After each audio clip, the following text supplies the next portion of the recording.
you see from Texas A&M on tape? Yeah, you know, I've watched a decent amount, not as much as I'm going to dive into right after finals. But they're talented, got good D-line, you know, and they recruit well, so there's going to be guys that can move around on the field. But, you know, it's going to come down, like every game, to execution. You got to win one-on-ones. You know, it's going to be a tough game because they're a good team. They're playing a tough division, pretty seasoned, and, you know, we're the same way, so it's going to come down to the little things. For you guys, how's the break been for you? Being healthy and things of that nature? Yeah. You get a month off basically, and you know the guys that are banged up, you know, really get to rest. You get your mind off football a little bit, kind of reset mentally, and then you know you just keep yourself sharp. You throw a little bit here and there. You know, we have these practices on the weekends just to make sure the timing's good, and you don't come back when we start bowl prep. Really dive into it. You don't want to be sloppy, so that's what we're doing now, and we're looking forward to finishing finals and getting after Texas A&M. Is it exciting? I know it's got to be exciting, you know, getting ready for another bowl game, a Tier 1 bowl game. Yeah, it's really exciting. Anytime you can play in a big-time bowl against a powerhouse team and on national TV, guys are going to be fired up to do it. So, you know, that was a goal of us, you know, a minimum goal of ours going into the season to get to a bowl. It's nice that we're getting to a really good bowl in the Belk Bowl and playing a great team. So we're all pumped and we're ready to go. What did you learn from last year that you can kind of bring into this year as far as having the time off, getting prepared for the bowl, and going into the bowl game without playing in about a month's time? Is there anything in particular you learned about that process last year that you feel like you can make it for a better experience this year? Yeah, you know, one thing is, you know, what we did last year, I think the coaches do a great job, and you know, we have these weekend practices where you're staying sharp, you're keeping your timing. I think that's one thing that we do that's smart. I think most teams do that. And then you're going to have, you know, the game's not till the 29th. The last final for anyone is the 15th. So you're going to have some time off, and where you can really get an advantage is how much film you watch. And you know, they're going to, you think about it, they're going to have a month to prepare for us. We're going to have a month to prepare for them. So, you know, there's not going to be anything they haven't seen. But, you know, as much time you can spend in the film room and really get a feel for their defense, that'll be advantageous. Does it kind of feel like the first game of the season, having that time to kind of wait around a little bit to prepare for that game? Yeah, you could make that comparison. I think there's a little more, you know, it depends on who you play in the first game of the season too. There's a little more hype around this game. Obviously, you're playing on national TV against a really good opponent, so there's that goes into it. But you don't want to change too much. You don't want to drastically change your preparation. You know, they're a good team, and we're a good team, and you're going to have to prepare in a really good way to play well. Is there a challenge to not over-prepare and watch too much tape and get too much in your mind?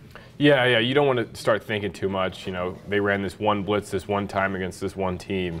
Oh, I think that's it right now. Let me change the protection, you know. At the end of the day, you got to run your plays. You got to trust the system, trust the calls. But you get a good feel for the defense when you have this much time. So, you know, and they'll get a good feel for us as well. So, you know, it kind of washes itself out, and usually the best team that executes the best will win the game. Does it cross your mind that this is the last game for you, and that is it's something as big as the Belk Bowl? Not, to be honest, not much. You know, right now we're in the middle of finals, and you know, we're looking forward to playing. I don't think that'll really hit me until after the game's over. I'm extremely excited to play in such a big-time atmosphere, a great bowl, play with these guys one more time. You know, I was pumped when we got to 6 because I knew I had another month with this team because I love this team. So, you know, I'm just taking advantage of the time I have left. Not going to get too sentimental until, you know, the last quarter ends. You haven't really thought about your last game yet, but did you think about this season at all yet? Have you had time to kind of think about this season and reflect? Yeah, you kind of reflect on, you know, the regular season at the end of it. You get a little time off, and you're sitting there and you just think about it, and you know, it was a fun season.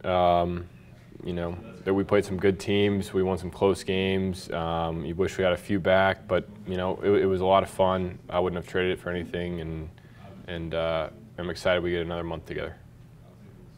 How proud are you to have played for this university for 4 years? Extremely proud. This university has done so much for me, both on the field and off the field, and in shaping the human being I am today. If I had to go back and pick Wake all over again, knowing what I know now, I'd do it 100 times.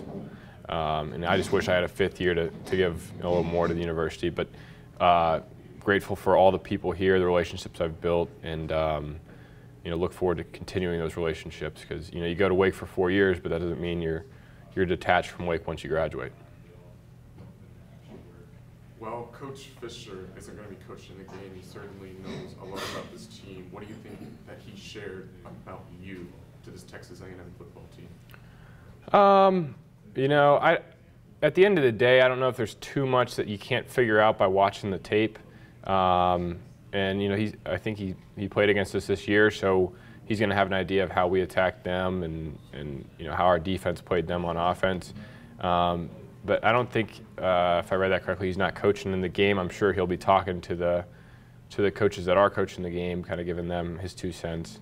But I don't think that's, it'll be helpful for him. I don't think it's a huge shift in their way in terms of an advantage. Also, looking back at the last 4 years, whether it be football or anything else, what's been your favorite memory here? There's a lot. A lot of them came this year. I mean, winning at NC State at home, winning that Military Bowl last year for those seniors. The Syracuse game was crazy. Beating Louisville at home.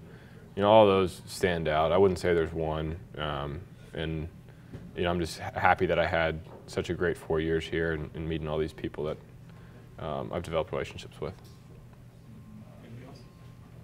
After 4 years, your opinion on the direction of the program. You've seen it here, for 4 years, and obviously it's going in the right direction. Your perspective on that? Yeah, I think you can tell the culture shift is huge in terms of how guys approach football. I think the guys on this team love football, and they really want to succeed. So that's huge. The talent obviously has gotten so much better, and that comes with recruiting, and it comes with winning. You're going to attract more talent as you win more. So, those things have changed.